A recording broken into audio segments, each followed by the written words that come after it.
Dragoons, this episode is about the rank of Staff Sergeant. The yelling and screaming Staff Sergeant, that's the young Staff Sergeant. What's some other references that Staff Sergeant should be looking at? It's the squad leader that has to be multifaceted by all leaps and bounds. At the same time, a Staff Sergeant sometimes has to be that executor as well. You can run fast and memorize doctrine and everything. It doesn't make for a good leader if you can't sit, eat together, and talk. I'm Command Sergeant Major Michael Burke.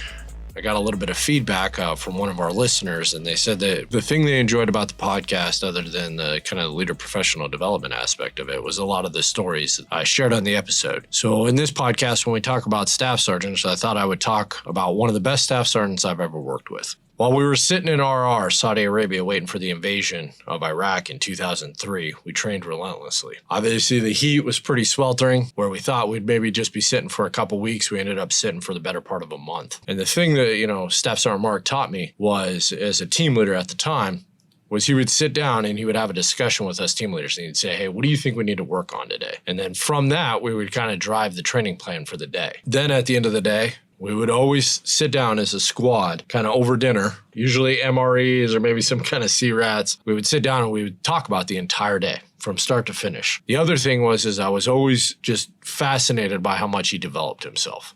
Whenever we would get done, sometimes we'd sit there and we'd maybe play games or we'd watch movies or we'd do something, and he would always participate in that stuff, but he would always slice time away before he went to bed to go study. He was always preparing himself, trying to get better, never accepting that mentality that, hey, I've arrived and it's good enough. We use that time very well, and I will tell you that it paid off extremely well when we went into the invasion of Iraq. We did things that we never thought we would have to do, and then we did things that were extremely complex that were in our wheelhouse, and we were definitely prepared for it. So that was an example that I wanted to use, and I wanted to kind of open up.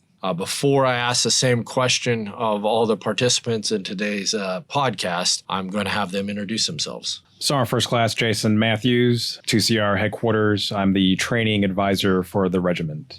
I'm First Sergeant Christopher Patel. I'm the Maverick Troop of the MICO First Sergeant with the Res. I'm Sergeant Daniel Chan, and I am the TASFI Unit Coordinator for 12CR. And before we go back to the original question, I wanted to say something about Sergeant Chan. One, outside of just assuming the roles of the sponsorship coordinators for the War Eagles, he also requested to be on a podcast. Listen, if you want to be on a podcast, you need to reach out to the PAO. I mean, we want the leaders of this regiment providing the content. Doesn't matter the rank, doesn't matter who you are. You could be a specialist, you could be a private, you could be a major, lieutenant colonel. If you want to be on a podcast, just reach out and we will work you into the schedule, because at the end of the day, this is not Sergeant Major Burke, Colonel Ewers, anybody's podcast but 2CRs. Okay, so now the introduction question. What's the best Staff Sergeant you've ever worked for in your military career? Staff Sergeant Neil Young. This was 4th Brigade, 1st Cav Division. I was a PFC at the time, about 2 years into my first tour over at Fort Bliss. He was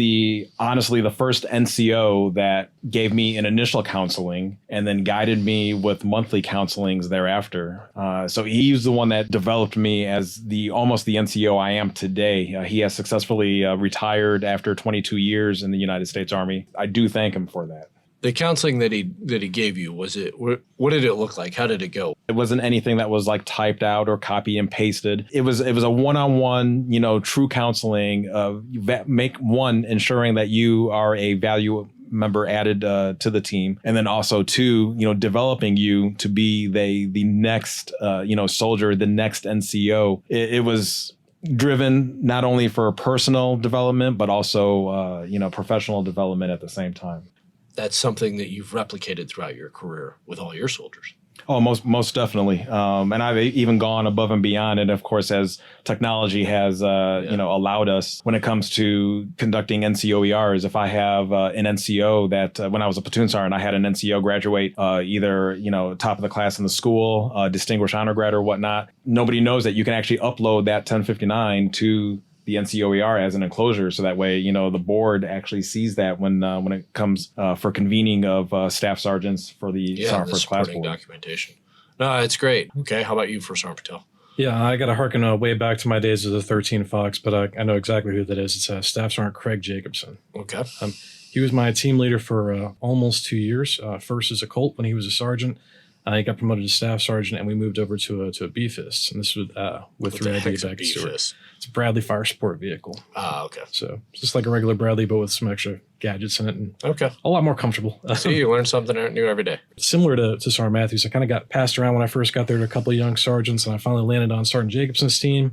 There are 2 things that stick out about him the most. Is one, he was always kind of pushing all of us. Kind of did the same thing for himself all the time too. The other thing is he pushed hard on figuring your path out for yourself. Okay. You could tell he paving your own path, so to speak. Exactly. You could tell he really wanted us to stay. He wanted to retain people for the Army, but he wanted to make sure people were doing it for themselves, for their reasons.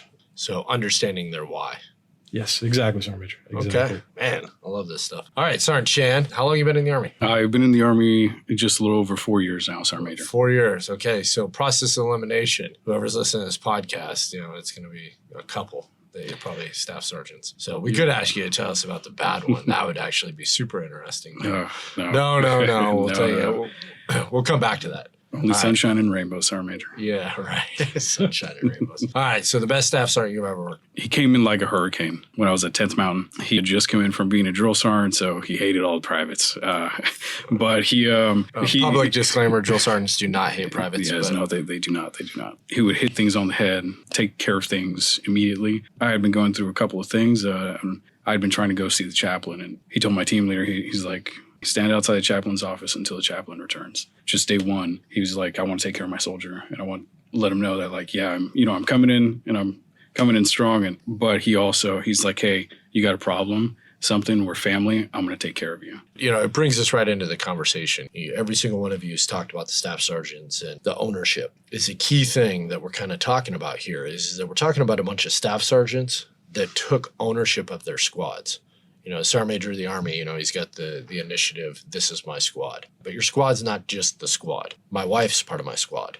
My children are part of my squad. The RCO, all the senior NCOs that I mentor and everything else, that's my squad. Really what it's about is it's ownership of that sphere of influence that you have. And I think every single one of these staff sergeants, as we're talking about it, they had ownership of their squad. Nothing bad was going to happen to you because he was going to make sure that you got the resources you need to deal with what was going on in your head. If you had to deploy to combat, he was going to ensure that you were physically capable of handling that in combat because of his physical fitness regime. The training, probably the same way too. He took ownership of all those different things. And that's kind of what we're talking about here is that the staff sergeants, they're the ones that, really need to kind of embrace this is my squad. What I've seen, Sergeant Major, is, that team leader, as he's, developing as a sergeant for the first time, he's more directed, focused on execution. But as we develop those team leaders into squad leaders, it's the squad leader that has to be multifaceted by all leaps and bounds, beyond their character, beyond their courage, beyond their discipline. That's where they become the leader that they want to become. And that's also where it's the pivotal point of making that decision. Is the Army the career for me? Being multifaceted is the biggest. And it all comes back down to the, non-commissioned officer academy, the words that are always spoken at almost every time: standards and discipline. Yeah, that's the building foundation, and everything else is just the bricks on top. You could tie both those things together: standards and discipline and multifaceted. We really count on our staff sergeants to be those people that pull those things together for us, not just in 2CR, but think about all your drill sergeants, your recruiters. Your platform instructors. Oh, man, that's a great Those are point. Staff sergeants. You're right.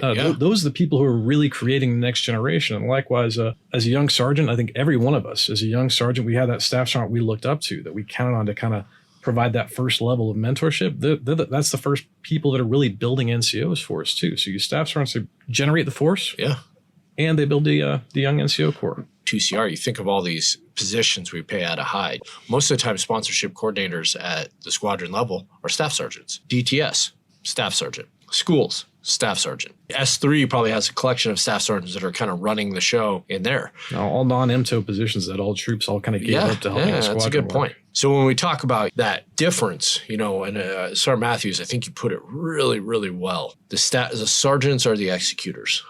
And the staff sergeants are kind of those ones that, kind of oversee that, but they're also expected on some levels. That's when you really start stepping into the realm of the expectation of being the subject matter expert. And I'm sorry, I'm an infantry guy, but I'm going to give you an example, okay? So I remember in a firefight one time, and I'm a team leader and the other team leader, we're moving through, and it's kind of a movement to contact that we're doing. The squad leader at the time is standing back. He's kind of looking at things. He entered and cleared a couple rooms, but I remember he just takes off right in front of my team. He says, "Follow me." And we go into this building, and we ended up clearing this building, and we ended up actually getting the HVI that we were going after. At the same time, a staff sergeant sometimes has to be that executor as well, because they're kind of stepping back a little bit from the squad leaders, and they're going to see something that those team leaders that are just running and gunning or in the fight, in the fire, so to speak, they're just not seeing what's happening. I didn't see that guy because I was in the middle of clearing a room, and the angle for the other team leader, he didn't see him either. That guy actually came out of one of the other buildings and ran into that building, and he saw him. So he immediately just re-diverted all of us. Led by example, was the first guy in the breach, and my team busting ass trying to get in there behind him, because team leaders, they might be at different experience levels. They might both be brand new. They might both be experienced.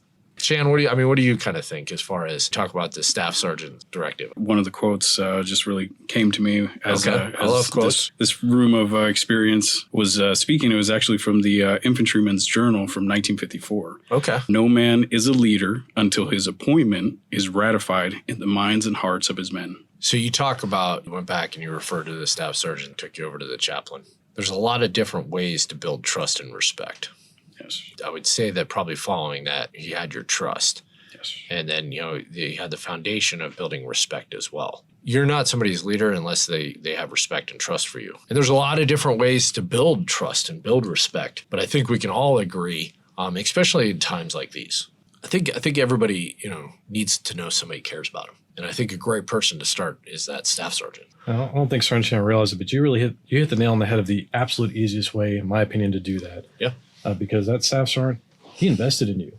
He invested in the squad. He made it a point to make a personal example. That's not always an easy thing to do. For some people, it requires a lot of effort. He made it a point to demonstrate that he cared and follow up on that. He was there with you training. He gave you his time. He gave you his energy. He gave you his passion. He invested in you. And it's easy to see when people do it. Sometimes it's hard to nail down exactly what investing in people is. When you see it, you know it. Yeah, right. And he really did that. That is the absolute easiest way you can build that respect and trust, is to demonstrate to people that you're investing in them. One thing that the RCO talks about, you want to build a little bit of a respect bank, a trust bank, because guess what? You're going to mess up as a leader, especially as a staff sergeant. You're going to get it wrong. You're going to do something, you're going to fly off the handle, or something's going to happen. But if you don't have kind of that repository to go back to, that they're like, hey, that was out of character. Instead, the reverse of it is they're just going to lose complete respect and faith that they might have had in you because it was already on the fringe and you're just confirming their bias already. Also, I think the educational value of developing these leaders throughout the non-commissioned officer academies. One thing that I have not seen, and I even asked this at 2nd Cavalry Regiment Striker Leaders Course, is how many people have read, TC 7-22.7, the non-commissioned officer guide. And you would be surprised at how many hands do not go up. And I can understand it from the, specialist promotable and sergeant ranks. Yep. But when, it's an actual staff sergeant that has not opened up that book yet, or even know that book exists, it's been written by the Army, by non-commissioned officers that have served way before us. Yeah. As a guide to assist us in leading. And we're one of the very few senior and junior enlisted that actually get a guide like that, because the officer world does not that's for a good the point. Respective ranks. No, and one of the things we're going to talk about is, what kind of self-study, staff sergeants should do. And I think that, the TC you just referenced is a good one. But before we dive into that, there was one other thing I wanted to talk about. We've all seen the ones that have yelled and screamed, and that's how they lead. They just yell and scream their way through leadership. And what I found, and this is through trial and error, specifically for myself, is that I actually want to get into a place where I looked at one of my team leaders one time and I said, man, I'm really, really, really disappointed in you. And then I just walked away. And I remember him coming up to me later, with almost tears in his eyes. And he's like, I'd rather you beat me. I'd rather you chewed me out.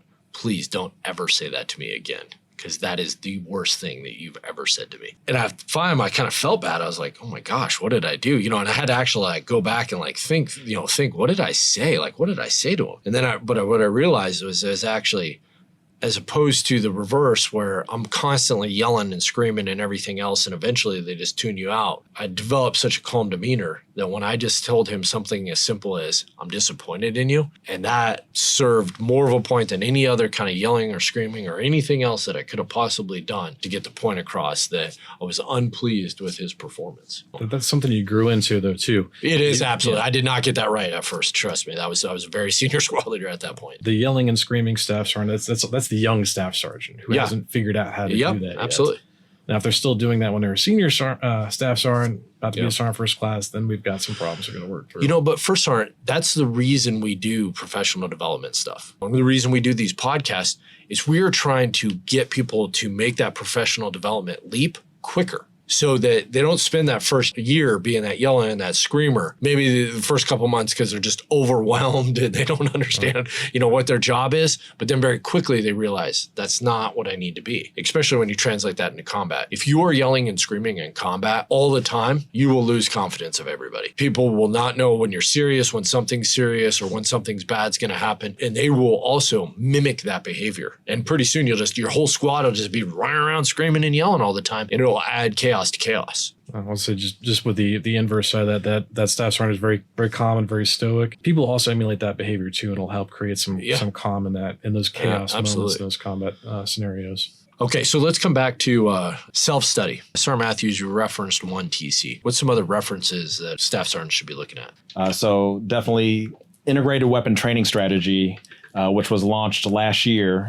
It's TC 3-20.0, is one of many that fall in line with how we train and how we fight on the battlefield. More specifically, how we train and how we keep those training and certifications and qualifications current. The other one would be the individual weapons qualification guide, which launched late last year as well and has been actually refined this year. It's TC 3-20.40, which is covers not only the M4A1 rifle, but it also covers the M249 saw and also the pistol. One, conduct the qualifications, various ways to execute the qualifications. And it all falls in line with ensuring, outside of being physically fit and all your physical fitness, how you actually operate as a team with the weapons that you have at your disposal. First Sergeant Patel? Yeah, I want to take the other half of that coin. You talked about the good doctrinal reading.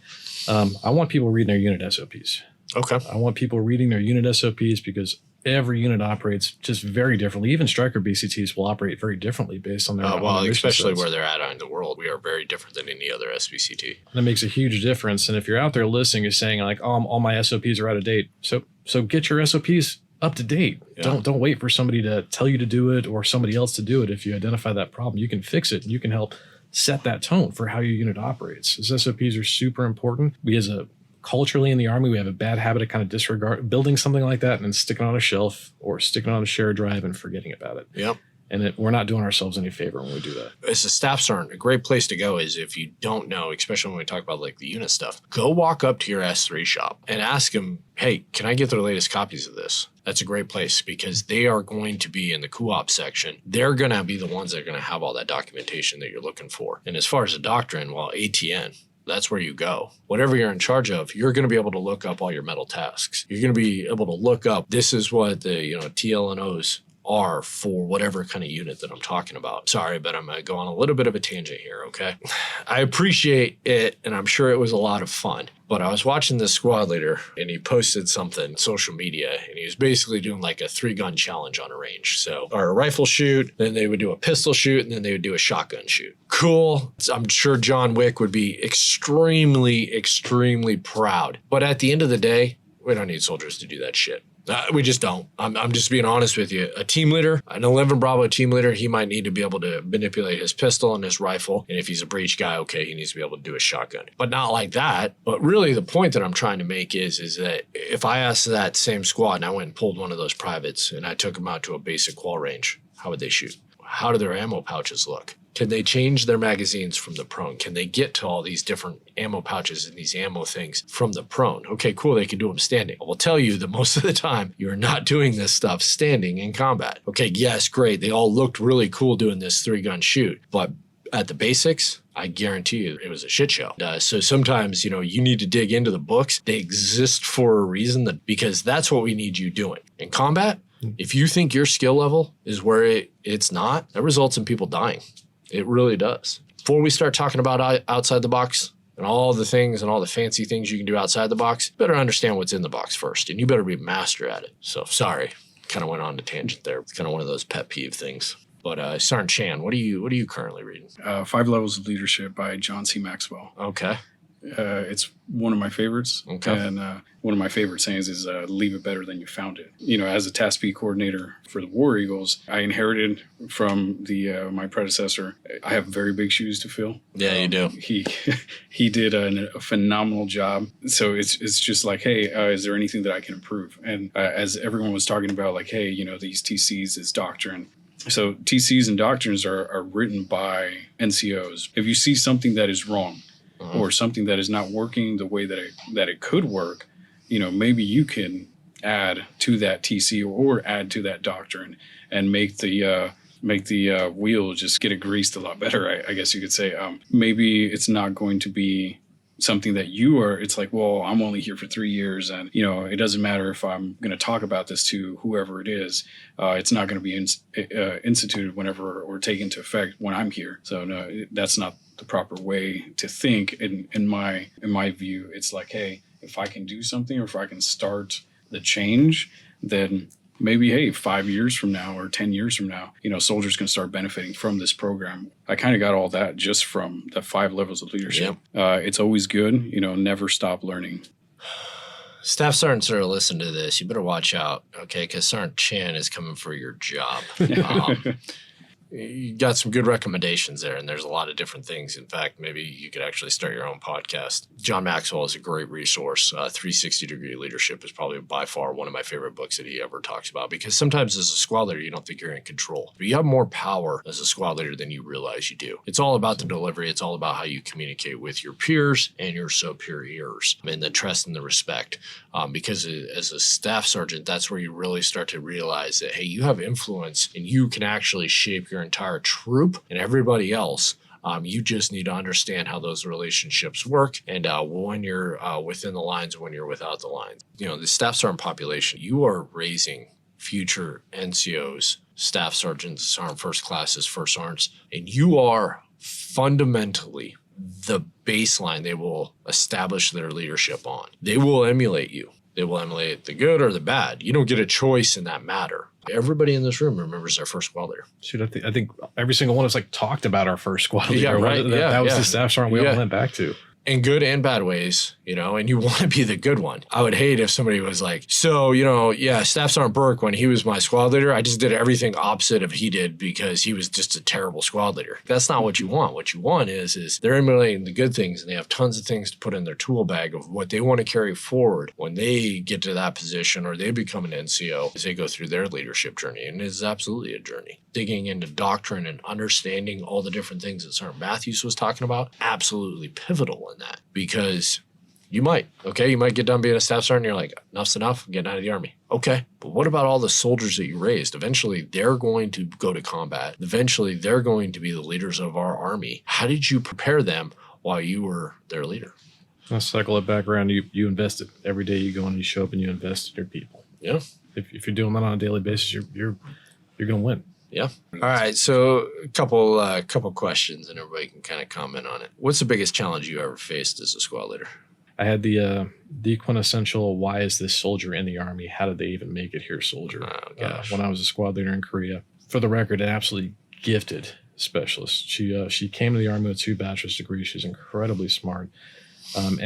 She came in to pay off her student loans and just had no business in a uniform. I still do not know how she made it through basic or AIT. Every dumb private thing you can do, she did it consistently, to leaving her whole wallet, including her ID card and ID tags on a bus, to walk away, to having to get counsel to put camouflage on the field, being unable to qualify on her signed weapon, needing multiple attempts to qualify, and just having a really bad attitude. She was a very challenging, and I was a squad leader as a very young in the rank. So how'd you handle it? I went to my first sergeant for advice. He gave me some pointers. I worked with her. I tried to get an open dialogue between the two of us. And once that communication flow opened up, things got better. And she kind of turned around a little bit. She was a little more receptive to additional training, especially marksmanship training, because she was a horrible shot. I can still see her attempts in my head, and this was 17 years ago. But yeah, just talking to her and working through things, we managed to get through a lot of stuff. You talk about being a staff sergeant, you're leading NCOs and you're leading soldiers. It's where you really kind of cut your teeth on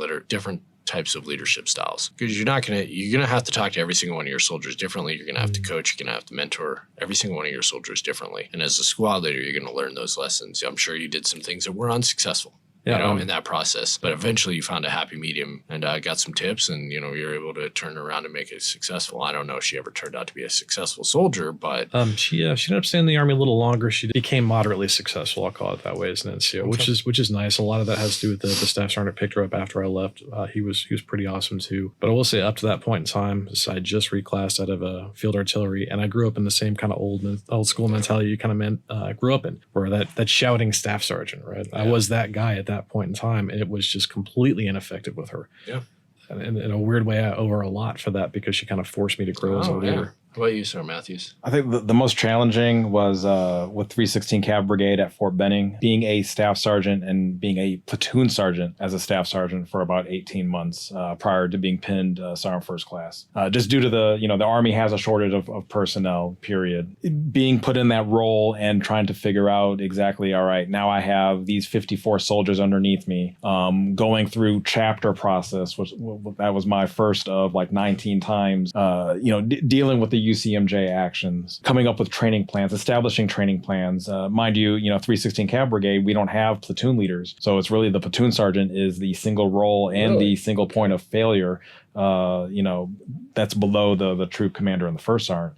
All I could do is think back to, the conversations that I had with, sergeants major prior to that I served with, and also first sergeants thinking, all right, hey, this is exactly how we accomplished, this back in the day. But, having that, the mindset of, figuring out and accomplishing, the day-to-day tasks and the goals, it was challenging at first, but, come with ingenuity and innovation, that's where, you can adapt and overcome.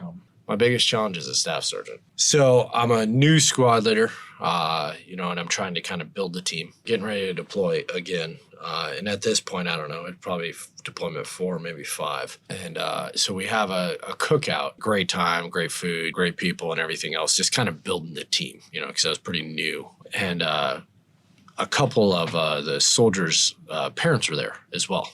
Wanted to see, their kids before they deployed. And we're getting ready to leave, and I'm getting ready, to walk out the door. And one of the moms pulls me over into a side room, and she says to me, "Please protect my son.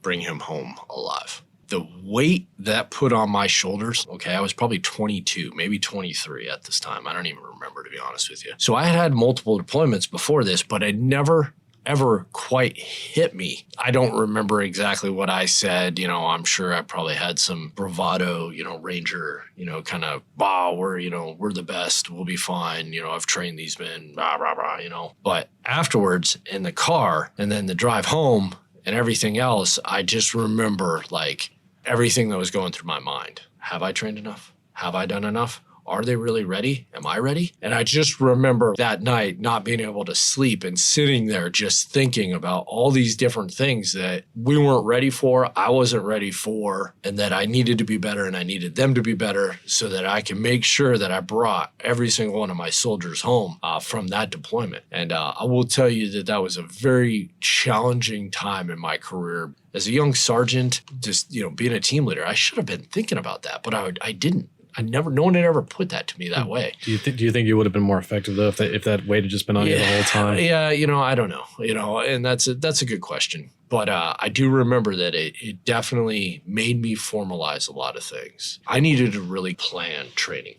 Okay, so Sergeant Chan, what do you want to see? Staff sergeants, this is Sergeant Chan, one of your soldiers, okay? And he doesn't just speak for himself. He is speaking for all sergeants in 2nd Cavalry Regiment. No pressure, right? You can run fast and memorize doctrine and everything. It doesn't make for a good leader if you can't sit, eat together, and talk. Yeah. There's that private that has the problems at home. He just got married, or he's been married. He's having those problems at that 3, 4, 5 year mark, or that yelling NCO is not going to help the situation very much. If you have experiences, please pass it on. Don't disconnect.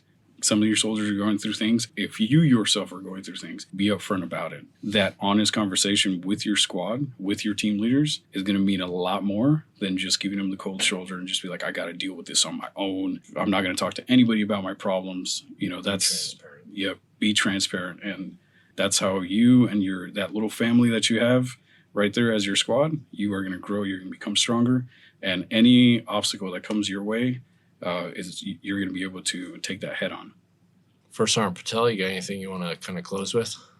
Just a quick story from my more senior staff sergeant days that might be relevant during a surge time frame. Deployed, and I joined a section on division headquarters that was already in place. Most of them were had multiple deployments under their belts already. The section was very burnt out. I had expected to come in as a staff sergeant and work for a sergeant first class, and I arrived there, and there was no sergeant first class. Yeah. I was now that person. Man, I made a lot of mistakes during that deployment. My closing thoughts of the staff sergeants out there: you're going to make mistakes. That doesn't mean being risk adverse. You have to take risks. You're going to make mistakes. I caution you about staring backwards at your mistakes, because if you're constantly dwelling on the things you did wrong, it'll be very hard to move forward. Kind of embrace that they happen, learn from them, and you'll be able to build a successful team and continue to grow professionally, which also hits on another point we talked about earlier about that constant progression and that constant growth. None of us have it down. 22-year sergeant major sitting across from me, he's still trying to grow. 21-year first sergeant, he's still trying to grow too. Don't ever lose that. Don't be afraid to make mistakes, but don't dwell on them either. So, First Sergeant Patel, that's the nature of our Army. Sergeant Matthews, you talked about it. I was a staff sergeant promotable, weapons squad leader. Platoon sergeant got injured, got medevaced all the way to launch stool, and then back to Walter Reed. Literally on the mission, one of my squad leaders handed me another radio and said, hey, you're the platoon sergeant now. You never know when that's going to happen. I didn't expect that day. And then all of a sudden, walk back, and coming back from that mission, I was now the platoon sergeant, and I was a platoon sergeant for the rest of that deployment. So you need to be preparing, because you never know when you're going to have to step into that position. And Sergeant Matthews? Just, one closing comment, Sergeant Major. The most passionate leaders, they affect change for the good, not only down to the lower ranks, not all the way down to that private, but also up. Up can be unlimited. It can go to, the height as far as high as general. We're all here to learn. We all learn something new every day. As, Sergeant Major learned what a B-fist was about an hour ago. The fundamental words that everybody hears, it's coach, teach, and mentor. And that's, everybody has a part and an aspect of that. So you talk about people being passionate and they can influence just multiple iterations up. Sergeant Chan over here was able to brief the Chief of Staff of the Army about sponsorship. And the reason is because of how passionate he is about sponsorship in the War Eagles, and how he's already made changes and just done a phenomenal job. You probably talked to him for, 10, 15 minutes, just about sponsorship and integration and welcoming new soldiers into the 2CR family. And, here's some feedback you didn't probably get. Since then, General Cavalry told me he spent almost 30 minutes talking about you and how passionate you were about it and some of the things that you were doing to integrate 2CR soldiers. And then he also asked us to share our best practices as far as an organization goes for sponsorship. And we're currently working on that, and we're doing a bunch of staff work on that to outline how 2CR has been successful, but specifically, the War Eagles and some of the things they've done with sponsorship. You talk about being a strategic corporal or sergeant or insert the rank. That's exactly what we're talking about there. Well, hey, first, I just want to thank you guys all for coming on the podcast. You guys are remarkable. So kind of in closing, staff sergeants set the daily habits. They need to do it for themselves, and they also need to do it for their squads. You need to own your element, because ultimately you're responsible for all that they do. Set the standards and the discipline, and let it be your watchwork. Hopefully, this podcast has helped you professionally develop and will give you some tools to be the best staff sergeant that you could possibly be, and also be the staff sergeant that the Army needs you to be. This is Dragoon 7 signing off.